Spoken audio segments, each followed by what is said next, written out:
നമസ്കാരം. സൂര്യദീപം അസ്ട്രോളജിയിലേക്ക് എല്ലാവർക്കും സ്വാഗതം. നമ്മൾ ഇന്ന് ഇവിടെ സംസാരിക്കുന്ന വിഷയം പൂരുരുട്ടാതി നക്ഷത്രക്കാരെ കുറിച്ചാണ്. അതായത് പൂരുരുട്ടാതി നക്ഷത്രത്തിൽ ജനിച്ച ഒരാൾക്ക് എങ്ങനെ ജീവിതത്തില് എല്ലാ കാലഘട്ടവും വിജയം കൈവരിക്കാൻ കഴിയുമെന്നും സർവ്വ സൗഭാഗ്യങ്ങളോടെ ജീവിക്കാൻ കഴിയുമെന്നും ആണ് നമ്മളിവിടെ നോക്കുന്നത്. അങ്ങനെ സർവ്വ സൗഭാഗ്യങ്ങളോടെ ഒരാൾക്ക് ജീവിക്കണമെന്നുണ്ടെങ്കിൽ അയാളുടെ മോശം കാലഘട്ടം അയാൾക്ക് അനുകൂലമാക്കേണ്ടതുണ്ട്. അതായത് ഒരാളുടെ ജാതകത്തില് പൊതുവായിട്ടുള്ള ചില ജാതക ദോഷങ്ങൾ ഉണ്ടാവും. കൂടാതെ ദശ അപഹാര കാലങ്ങളിൽ ഉണ്ടാവുന്ന ദോഷങ്ങൾ ഉണ്ടാവും. അപ്പോൾ അതെല്ലാം നമ്മൾക്ക് അനുകൂലമാക്കി മാറ്റിയാൽ മാത്രമേ സന്തോഷപൂർണമായിട്ടുള്ള ജീവിതം ഉണ്ടാകുകയുള്ളൂ. അങ്ങനെ അനുകൂലമാക്കി മാറ്റാൻ കഴിയുന്ന ചില കർമ്മങ്ങളാണ് നമ്മളിവിടെ പറയുന്നത്. കർമ്മങ്ങൾ എന്ന് കേൾക്കുമ്പോൾ ആരും ഭയക്കേണ്ട. ലളിതമായ കർമ്മങ്ങളാണ്, പണച്ചെലവില്ലാത്ത കർമ്മങ്ങളാണ്. നമ്മൾ ജനിക്കുമ്പോൾ നമ്മളുടെ ജാതകം എഴുതിയിട്ടുണ്ടെങ്കിൽ ആ ജാതകത്തിൽ കൃത്യമായി പറഞ്ഞിട്ടുണ്ടാവും നമ്മളുടെ മോശപ്പെട്ട കാലം ഏതാണെന്നും ആ കാലത്ത് നമ്മൾ അനുഷ്ഠിക്കേണ്ട കർമ്മങ്ങളെക്കുറിച്ചുമൊക്കെ അതിൽ പറഞ്ഞിട്ടുണ്ടായിരിക്കും. അതിനുള്ള പ്രതിവിധിയും അതിൽ പറഞ്ഞിട്ടുണ്ടായിരിക്കും. ആ പ്രതിവിധി എന്ന് പറയുന്നത് ചിലപ്പോൾ ഒന്നിലധികം പ്രതിവിധികൾ അതിൽ പറഞ്ഞിട്ടുണ്ടാവും. അതിൽ ഏതെങ്കിലും ഉചിതമായത് ജാതകന് തെരഞ്ഞെടുത്ത് ചെയ്യാവുന്നതാണ്. പക്ഷേങ്കിൽ അങ്ങനെ ചെയ്യുന്ന പ്രതിവിധികൾക്ക് ചിലപ്പോൾ പണച്ചെലവ് ഏറിയതായിരിക്കും. ചിലപ്പോൾ അത് ചെയ്യുവാനുള്ള കാഠിന്യം വളരെ ഏറെയായിരിക്കും. അങ്ങനെ വരുമ്പോഴാണ് നമ്മൾ ഈ പറയുന്ന കർമ്മങ്ങൾ ചെയ്യുമ്പോൾ നിങ്ങളുടെ ജാതകത്തിലുള്ള ദോഷങ്ങളെല്ലാം മാറിപ്പോവുകയും നിങ്ങൾക്ക് കാലങ്ങൾ മുഴുവൻ അനുകൂലമായി മാറുകയും ചെയ്യുന്നത്. ഇതിനായിട്ട് നമ്മൾ ഇവിടെ കണ്ടെത്തുന്നത് പൂരുരുട്ടാതി നക്ഷത്രക്കാരുടെ ജീവിതം ഏതൊക്കെ ദശാകാലങ്ങളിലൂടെയാണ് പോകുന്നതെന്നും ആ ദശാകാലങ്ങളിൽ എവിടെയാണ് പൂരുരുട്ടാതി നക്ഷത്രക്കാർക്ക് ദോഷമുള്ളതെന്നും ആ ദോഷം മാറുവാനായിട്ട് എന്ത് കർമ്മമാണ് ചെയ്യേണ്ടതെന്നുമാണ് നമ്മളിവിടെ കണ്ടുപിടിക്കാൻ പോകുന്നത്. നമ്മൾ അറിഞ്ഞിരിക്കേണ്ട ഒരു കാര്യമുണ്ട്. തീർച്ചയായിട്ടും നമ്മുടെ ജാതകത്തിലെ ദോഷഫലങ്ങൾ നമ്മൾ മാറ്റേണ്ടതുണ്ട്.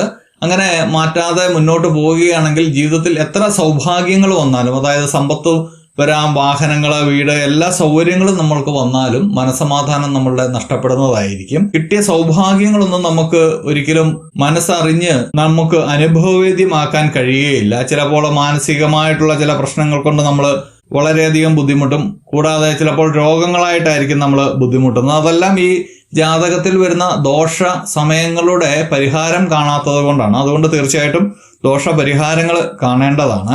അപ്പോൾ നമുക്ക് ദശാകാലങ്ങളും അത് ഏത് സമയത്താണ് ദോഷമെന്ന് നോക്കി അതിനുള്ള കർമ്മങ്ങൾ എന്താണെന്നും നോക്കാം. അതിനു മുമ്പായിട്ട് നമ്മുടെ ചാനൽ ഇതുവരെ സബ്സ്ക്രൈബ് ചെയ്തിട്ടില്ലെങ്കിൽ സബ്സ്ക്രൈബ് ചെയ്യുക. കൂടാതെ ഈ വീഡിയോയ്ക്ക് ഇപ്പോൾ തന്നെ ഒരു ലൈക്ക് ചെയ്യാനും മറക്കരുത്. മറ്റൊരു അറിയിപ്പ്, നമ്മുടെ പൂജയിലുള്ള പ്രാർത്ഥനയിൽ നിങ്ങളെ ഉൾപ്പെടുത്തണമെന്നുണ്ടെങ്കിൽ നിങ്ങളുടെ പേര്, നക്ഷത്രം, ജന്മവർഷം, തീയതി എന്നിവ കമന്റ് ബോക്സിൽ രേഖപ്പെടുത്തുക. തീർച്ചയായിട്ടും പ്രാർത്ഥനയിൽ ഉൾപ്പെടുത്തുന്നതായിരിക്കും. അപ്പോൾ ഈ പൂരുരുട്ടാതി നക്ഷത്രക്കാരുടെ ദശാകാലങ്ങൾ ഏതൊക്കെയാണെന്ന് നമുക്ക് ആദ്യം ഒന്ന് പരിശോധിക്കാം. പൂരുരുട്ടാതി നക്ഷത്രക്കാര് വ്യാഴം ദശയിലാണ് ജനിക്കുന്നത്. ഈ വ്യാഴം ദശ എന്ന് പറയുന്നത് 16 വർഷമാണ്. നമ്മൾ പൊതുവായിട്ട് പറയുമ്പോൾ പൂരുരുട്ടാതി നക്ഷത്രക്കാർക്ക് 16 വർഷം തന്നെ വ്യാഴദശ പറയേണ്ടതുണ്ട്. ചിലരുടെ ജാതകത്തിൽ അത് 8 വയസ്സ് വരെ ആകും. അപ്പോൾ ഞാൻ ഈ പറയുന്ന ദശാകാലം അനുസരിച്ച് അതിനെ 8 വർഷം കുറച്ച് ചിന്തിച്ചാൽ മതിയാവുന്നതാണ്. പിന്നീട് വരുന്നത് ശനി ദശയാണ്. ശനി ദശ എന്ന് പറയുമ്പോൾ 19 വർഷമാണ്. അതായത് 17 വയസ്സ് മുതൽ ഏകദേശം 36 വയസ്സ് വരെ ശനിദശയാണ് പൂരുരുട്ടാതി നക്ഷത്രക്കാർക്ക്. മുൻപ് പറഞ്ഞത് മനസ്സിൽ വയ്ക്കുക. 8 വർഷം ചിലപ്പോൾ നിങ്ങൾക്ക് മാറ്റം വന്നേക്കാം. കാരണം ഇത് പൊതുവായിട്ടുള്ള ഒരു ഫലമാണ്. അടുത്തായിട്ട് ബുധദശയിലൂടെയാണ് പോകുന്നത്. അതായത് 17 വർഷം, 37 വയസ്സ് മുതൽ ഏകദേശം 53 വയസ്സ് വരെയാണ് ബുധദശ വരുന്നത്. ശേഷം കേതുർദശയാണ്. കേതുർദശ എന്ന് പറയുന്നത് 7 വർഷമാണ്. അതായത് 54 വയസ്സ് മുതൽ 60 വയസ്സ് വരെയാണ്. ശുക്രദശ ആണ് അടുത്തതായിട്ട് വരുന്നത്. അത് 20 വർഷമാണ് ശുക്രദശയുടെ കാലാവധി. അത് 61 വയസ്സ് മുതൽ ഏകദേശം 80 വയസ്സ് വരെയാണ്. ഈ പൂരുരുട്ടാതി നക്ഷത്രക്കാർക്ക് ശനിദശയിലും കേതുർദശയിലുമാണ് ദോഷങ്ങൾ സംഭവിക്കുന്നത്. അതായത് ശനിദശ വരുന്നത് 17 വയസ്സിനും 36 വയസ്സിനും ഇടയിലും, കേതുർദശ വരുന്നത് 54 വയസ്സിനും 60 വയസ്സിനും ഇടയിൽ. നിങ്ങളുടെ വ്യാഴം ദശ നിങ്ങൾ 8 വയസ്സ് വരെയാണ് കണക്കാക്കിയിട്ടുള്ളതെങ്കിൽ, നിങ്ങളുടെ ജാതകത്തിൽ കണക്കാക്കിയിട്ടുള്ളതെങ്കിൽ നിങ്ങൾ 8 വയസ്സ് പുറകോട്ട് ചിന്തിക്കുക. അതായത് 17 വയസ്സെന്നുള്ളത് 8 വർഷം കുറയ്ക്കുമ്പോൾ 9 വയസ്സ് മുതലുള്ള 19 വർഷം നിങ്ങൾ കണക്കാക്കേണ്ടതാണ്. അതുപോലെ തന്നെ കേതുർദശയും 8 വർഷം പുറകോട്ട് ചിന്തിച്ച് 7 വർഷം കണക്കാക്കേണ്ടതാണ്. അപ്പോൾ ശനിദശയിലും കേതുർദശയിലുമാണ് നിങ്ങൾക്ക് ദോഷമെന്ന് മനസ്സിലായി. ഇനിയും അതിനുവേണ്ട പരിഹാരങ്ങളാണ് നമ്മൾ പറയുന്നത്. നിങ്ങളുടെ നക്ഷത്രത്തിന്റെ അധിപനായ വ്യാഴത്തെ പ്രീതിപ്പെടുത്തേണ്ട കർമ്മങ്ങൾ നിങ്ങൾ അനുഷ്ഠിക്കേണ്ടതുണ്ട്. ആ കർമ്മത്തിനായിട്ട് നിങ്ങൾ വ്യാഴാഴ്ച വ്രതം എടുക്കുന്നതാണ് ഉത്തമം. വ്യാഴമന്ത്രമൊക്കെ അറിയാമെങ്കിൽ നിങ്ങൾക്ക് അത് ജപിക്കാവുന്നതാണ്. വ്യാഴാഴ്ച വ്രതം എടുക്കുക എന്ന് പറഞ്ഞാൽ നമ്മൾ വെജിറ്റബിൾസ് മാത്രം കഴിച്ച് അല്ലെങ്കിൽ ഉപവാസം ഇരുന്ന് അങ്ങനെയുള്ള ഒരു വ്രതമല്ല. അതിന് ഒരു പൂർണ്ണതയില്ല. നമ്മൾ ഒരു വ്രതം എടുക്കുകയാണെങ്കിൽ അത് പൂർണ്ണമായിട്ടും വിശ്വസിച്ച് നമ്മളുടെ സകല ചിന്തകളെയും മാറ്റിവെച്ച് എല്ലാം ദൈവത്തിൽ അർപ്പിച്ച് ചെയ്യുന്നതിനെയാണ് വ്രതമെന്ന് നമുക്ക് പൂർണ്ണമായിട്ടും പറയാൻ കഴിയുകയുള്ളൂ. കൂടാതെ വ്യാഴാഴ്ചയും പൂരുരുട്ടാതിയും ചേർന്ന് വരുന്ന ദിവസം വിഷ്ണു ക്ഷേത്രം സന്ദർശിക്കേണ്ടതാണ്. അതായത് ഒരു വർഷത്തിലെ ഏകദേശം 4-5 പ്രാവശ്യം മാത്രമായിരിക്കും വ്യാഴവും പൂരുരുട്ടാതിയും ഒക്കെ ചേർന്ന് വരുന്നത്. കൂടാതെ എല്ലാ മാസവുമുള്ള പൂരുരുട്ടാതി നക്ഷത്രത്തിലും വിഷ്ണു ക്ഷേത്രം സന്ദർശിക്കുന്നത് വളരെ നല്ലതാണ്.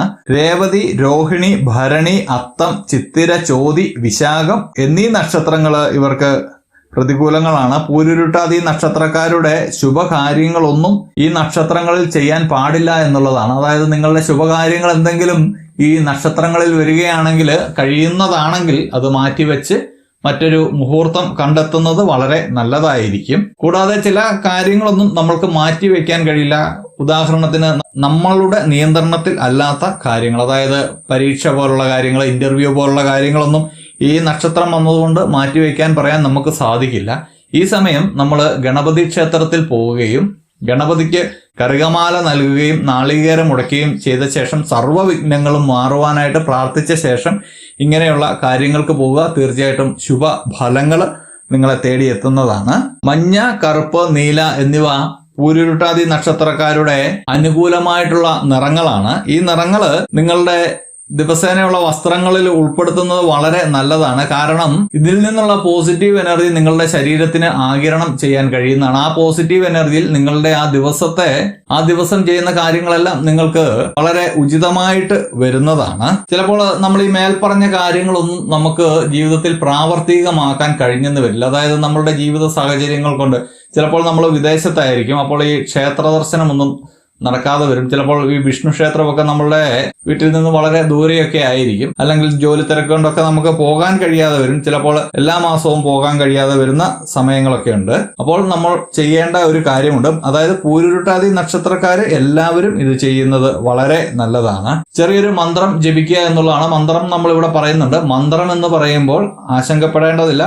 എല്ലാവർക്കും ജപിക്കാവുന്ന വളരെ ലളിതമായിട്ടുള്ള ഒരു മന്ത്രമാണിത്. ഇത് ജപിക്കേണ്ടത് പുലർക്കാലെ എഴുന്നേറ്റ ഉടൻ ദേഹശുദ്ധി വരുത്തിയതിനു ശേഷം 9 തവണ അല്ലെങ്കിൽ 108 തവണ ജപിക്കുന്നത് വളരെ ഉത്തമമാണ്. നിങ്ങളൊരു കാര്യം മനസ്സിലാക്കേണ്ടതുണ്ട്. നമ്മൾക്ക് കിട്ടുന്ന ഫലം എന്ന് പറയുന്നത് നമ്മൾ അനുഷ്ഠിക്കുന്നതിലെ കൃത്യതയും അതിലെ പരിപൂർണതയും വിശ്വാസതയും ഒക്കെ അനുസരിച്ചിരിക്കുക ഫലം. അതുകൊണ്ട് വളരെ വിശ്വാസത്തോടെ പൂർണ്ണമായിട്ടും അനുഷ്ഠിക്കാൻ ശ്രമിക്കുക. എന്തുകൊണ്ടാണ് ഈ മന്ത്രം ജപിക്കണം എന്ന് പറയുന്നതിന്റെ കാരണം പൂരുരുട്ടാതി നക്ഷത്രത്തിന്റെ ദേവത എന്ന് പറയുന്നത് അജൈകപാദാണ്. നിത്യവും ഈ അജൈകപാദ് ദേവതാ മന്ത്രം ജപിക്കുന്നത് വളരെ ഉത്തമമാണ് പൂരുരുട്ടാതി നക്ഷത്രക്കാർക്ക്. അപ്പോൾ മന്ത്രം ഇതാണ്: ഓം അജൈകപാദേ നമ. മന്ത്രം ഒന്നുകൂടി ആവർത്തിക്കുന്നു: ഓം അജൈകപാദേ നമ. അപ്പോൾ പൂരുരുട്ടാതി നക്ഷത്രക്കാര് മറ്റൊരു കാര്യം കൂടി ശ്രദ്ധിക്കണം. അന്നദാനം നൽകുന്നത് ഏറ്റവും മഹത്തായ ഒരു കാര്യമാണ്. നിങ്ങളുടെ ഈ ദോഷം കാലഘട്ടങ്ങളിൽ അന്നദാനം നൽകുന്നത് വളരെ നല്ലതായിരിക്കും. നമ്മൾ അന്നദാനം നൽകുമ്പോൾ ശ്രദ്ധിക്കേണ്ട ഒരു കാര്യമുണ്ട്. നിങ്ങൾ ഒരാൾക്ക് അന്നദാനം നൽകുന്നുള്ളൂ എങ്കിലും ആ ആൾക്ക് അതിനുള്ള അർഹതയുണ്ടോ എന്ന് നമ്മൾ നോക്കേണ്ടതുണ്ട്. അതായത് നമ്മൾ നൽകുന്ന അന്നദാനം കഴിക്കുന്ന ആൾക്ക് അതിന്റെ ആവശ്യമില്ല. അയാൾക്ക് വേണമെങ്കിൽ അയാളുടെ കാര്യങ്ങളൊക്കെ നോക്കാൻ പറ്റുന്ന ഒരാളാണെങ്കിൽ അയാൾക്ക് കൊടുക്കുന്നതുകൊണ്ട് യാതൊരു ഫലവും ഉണ്ടാവില്ല. അത് വെറും ഒരു സൽക്കാരമായി മാത്രം മാറുന്നതാണ്. അതുകൊണ്ട് കൃത്യമായിട്ടൊരു ആളെ കണ്ടുപിടിച്ച് ഒരാൾക്കേ കൊടുത്തുള്ളെങ്കിലും അത് വളരെ പുണ്യമാണ്. അത് കൃത്യമായ ആളുകളിൽ എത്തിക്കാൻ നിങ്ങൾ ശ്രമിക്കുക. അപ്പോൾ ഈ വീഡിയോയ്ക്ക് ലൈക്ക് ചെയ്യാൻ മറക്കരുത്. ഇതുപോലെയുള്ള അറിവുകൾക്കും വിശേഷങ്ങൾക്കുമായിട്ട് എന്റെ ചാനൽ സബ്സ്ക്രൈബ് ചെയ്യുക. ഇനിയും മറ്റൊരു വീഡിയോയുമായിട്ട് നമുക്ക് വീണ്ടും കാണാം. നന്ദി, നമസ്കാരം.